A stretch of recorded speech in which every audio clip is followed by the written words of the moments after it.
So I'm Nick, as you probably know, Master Distiller and Head of Operations at Bladnoch Distillery. My first time to Korea, so hope you enjoy tonight. I've enjoyed my visit, apart from the military coup. I've never been part of one. He's excited. So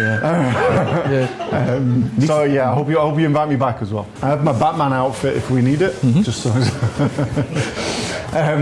Okay, so today we'll talk a little bit about my background. We'll talk a little bit about Bladnoch Distillery's history.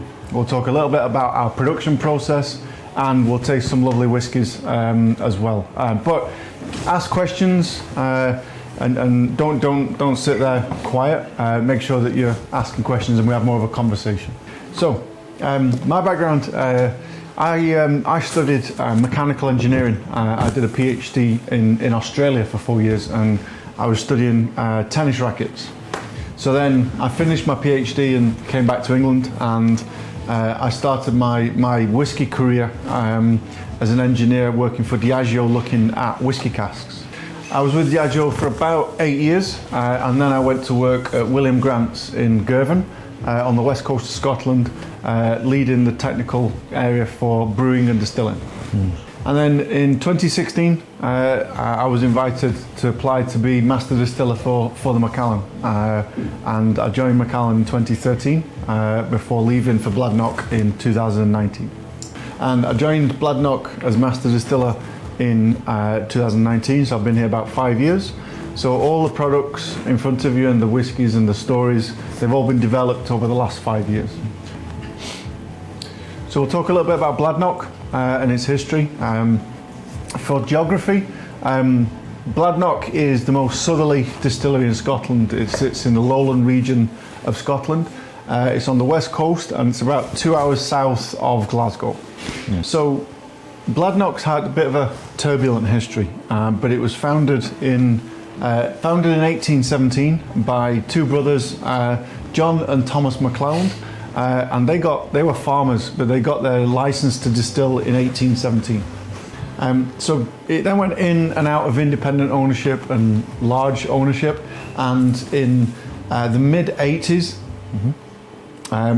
it was in the hands of Diageo, and it was making part of the Bell's whiskey. It was then sold to two independent Irish brothers, Colin and Raymond Armstrong, and they distilled under a license until 2009. But because it was used as a campsite, after 2009 it was mothballed, and it was in a state of disrepair. Fell into administration in 2014, and David Pryor, our current owner, purchased the distillery in 2015. That's David, not Jason Statham. So because it was a campsite and it was a state of disrepair, David then took about 2 years to rebuild the distillery. My predecessor, Ian McMillan, commissioned the distillery, and it was restarted in 2017. And in 2019, I joined from Macallan, and now I'm sat here. Okay, we'll quickly run through the production process because I know you understand whiskey making, but we'll give you a few specific details for Bladnoch. So malted barley, we use two varieties really, Diablo and Laureate, and we switch between the two based on how efficient it is at going through the plant.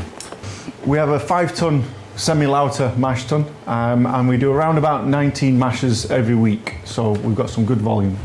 For fermentation, we've got 6 Oregon pine washbacks, about 25,000 litres of wort every time we charge. We use traditional distillers M-type yeast, and our fermentation hours are between 55 and 65 hours. Into distilling, we have 4 stills. We have 2 wash and 2 spirit stills. For our wash stills, we use about 9% alcohol wash, about 13,500 litres every time we charge the wash still, and we take everything across at about 24-25% ABV. I'll talk about the reflux in a moment, but we've got condensers are classic shell and tube condensers. Not worm tub condensers, so we don't get any heavy spirit, we get a light spirit. In our spirit stills, we're reasonably tall stills, and we have a reflux bowl as well, which you can kind of see on the side. A reflux bowl just sits above the main bulb of the still, and that helps with the heavy alcohols dropping out and allowing the lighter, fruitier alcohols to come off and separate further out. So the fermentation times, the reasonably tall stills, the reflux bowl, and the cut points all roll up to give us a really floral, fruity lowland whiskey. Capacity, you got the zero? No, I'm sorry. One more zero. So we have about a capacity of around about 2 million litres per year. So if we look at our casks now, this number changes a lot because we build warehouses. So as of this time, we've got over 35,000 casks on site, and every year our laydown for Bladnoch will be about 95% first fill casks. So although we know that we have a floral, fruity, new make spirit, we know that ultimately 70 to 90% of the whiskey's flavour is going to come from the cask, and that's why we invest so heavily with 95% first fill. To put that in context, the industry is around about 10 to 15% first fill casks, mainly refills. Something like Macallan, when I left, would have been about 70 to 75% first fill casks, so very, very high. Bladnoch always thinks of, or me, I always think of flavour first, so I don't care about age or cast. I always think of flavour, so although we're floral fruity, we try to provide a breadth of whiskies, which is what we're going to experience tonight. So in order to provide a breadth, that 95%, we fill about 40 to 45% first fill bourbons, and then the rest is of a grape variety, whether it's Oloroso, PX, California red wine, and in a combination of American oak and European oak. So a bit of it's quite a diverse filling program to make sure that we can have a diverse portfolio. Good. In that case, we'll go from the left. First one on the left is our first whiskey for tonight is Vinaya. And Vinaya is made from a combination of first fill bourbons and first fill Oloroso sherry casks. Vinaya is a whiskey that is made to showcase the distillery character. So it's supposed to be very fruity, very floral, and very accessible. And when you're nosing Vinaya, you get that sweet, perfumed, floral, grassy note that comes through, and you get what I refer to as boiled sweets, like hard candy. So two things before we carry on. These words are actually what I wrote in the sample room, so when I first made the whiskey. So I always like to refer back to them because that's how I first experienced the whiskey. Because today I might say something slightly different, so I want to stay true to what I thought the whiskey was like. But these are not gospel, they're not prescriptive. If you don't get floral and sweet and you get whatever you're experiencing, that's good. There's no guru, and these are more provocation rather than gospel. So when you're tasting and you've got Vinaya on the palate, you get this fresh green apples, like almost Granny Smiths. You get what I refer to as milk chocolate, so maybe vanillas, a little bit of creaminess, but you also get just a little bit of hint of black pepper. But the finish, as Vinaya is supposed to be, is very light, it's very refreshing and very fruity. So works great for hot days and works great in a highball. Do we serve a highball? Yeah. Do we serve a highball? No, not yet. Not today, okay, No, maybe not later. So something like a highball works great with Vinaya. Skip number 2, we'll do number 3. Purely because the number 2 is a linter, and a linter is peated, so we'll do peated last. Bladnoch 13 is 100% first fill bourbon, so all American oak, so we're going to get those classic sweet vanilla American oak styles. But because it's with Bladnoch, we still get a delicate floral note, and that's the American sweetness comes across as kind of sugary honey. And you get the citrus notes come through of apples, maybe pineapples and banana, but you also get this fresh cut grass just towards the end of the nose. When you've got 13 on the palate, it says Parma violets, but that's a British sweet, so you almost get this perfumed floral lavender feel to the whiskey. You still get these fresh cut apples, and you still get this thick mouthfeel of honey. You do get a little bit of wood spice or herbal note on the back, but the finish has got that thick sugary mouth coating. It's still very refreshing though, so it's almost a sweet, refreshing whiskey. Two things about all Bladnochs. First thing is 46.7%, so we feel slightly higher strength because we don't chill filter. So we're non-chill filtered, and if you go below 46.7, you start to get cloudy. So we drink at 46.7 and above. But I hope you agree, it doesn't taste like 46.7%. It just tastes low. The other thing to note is, that's okay. The other thing to note is all Bladnochs are natural colour, okay? Because of the 95% first fill casks, all the colours that we see are natural, there's no added caramel. So we'll move on to the 16. 16 is 100% first fill Spanish oak Oloroso sherry casks. So when you're nosing 16, you get a classic wood spice or herbal note, maybe root ginger. You get lots of dried fruits now, raisins, sultanas, a little bit of orange peel, that kind of bitterness, but instead of it being milk chocolate now, you get dark chocolate. When you're on the palate with 16, you get these raisins and dried fruits. I described it as Christmas cake or fruit cake, real dense, fruity, sugary, spicy cake. But you get lots of sweet cinnamon, and just that dark chocolate comes back on the palate as well. So because of that darker European oak, Spanish oak, the finish, you still get it's a little bit sweetness, it's very, very long, but it's got a touch of dryness, almost a leathery mouthfeel to it. But what I'd say is, let's have the last two whiskies, Okay. and then I'll tell you there's four whiskey making pillars to achieving that. Okay. So we'll enjoy the two, and then I'll talk about the four whiskey making pillars. So the 19 that has just come out, it's an amazing whiskey, but 19 is made from 100% European oak PX sherry casks. So when you're nosing 19, you get dark licorice sticks is how I describe it, but you also get a lot of aged oak, so rather than fresh oak, almost polished oak, like furniture, but you also get that clear floral background as well. So when you're tasting the 19, I'll take out licorice sticks. You get lots of dried apricots, you get slightly nutty almonds and walnuts, a little bit of nutmeg, like a herbal aspect, but you also get lots of plum jam, very sugary fruits as well. But the finish, therefore, is very long, it's very sticky, but you get just a little hint of dryness along that sweetness. Like I say, the polished oak, the aged oak, a little bit of leathery mouthfeel at the back end. So we'll go back to number 2, which is Alinta Reserve, the 2024 release. Alinta is our peated variant in our core range, and Alinta Reserve is an annual release that uses peated whiskey out of a different cask type.